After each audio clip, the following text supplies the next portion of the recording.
ছোট্ট একটা গ্রাম। এই গ্রামের এক প্রান্তে বাস করে রামু নামের এক কৃষক, তার স্ত্রী শোভা আর 7 বছরের ছোট্ট মেয়ে চম্পা। এবছর আকাশ যেন রুষ্ট, মাটি ফেটে যাচ্ছে, কিন্তু বৃষ্টির দেখা নেই। রামুর মুখে হতাশা। যতটুকু ধান বোনা হয়েছিল সবই শুকিয়ে গিয়েছে। বাবা বাবা, এবার কি আমি নতুন জামা পাবো না? তোর মা তো একটা জামা সেলাই করছে, বুঝলি না?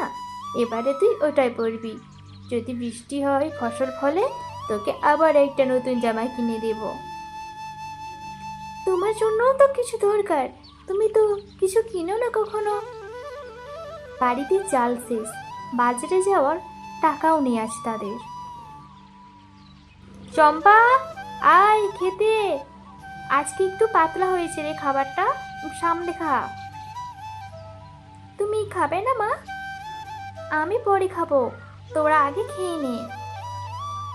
রামু চেয়ে থাকে আকাশের দিকে, বৃষ্টির আশায় বুক বাঁধে, আর ভাবে আর কতদিন এমনভাবে চলবে। বাবা, আমি বড় হয়ে ডাক্তার হব, তোমায় আর কষ্ট করতে দেব না। তুই আমার স্বপ্ন মা, তোর মুখটাই আজকাল বাঁচিয়ে রাখে আমায়। এভাবে কেটে গেল বেশ কটা দিন।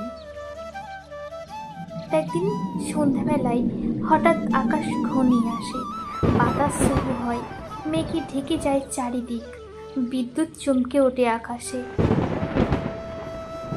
বৃষ্টি হবে বুঝি? বাবা, তুমি শুনেছ? মেঘ ডাকছে।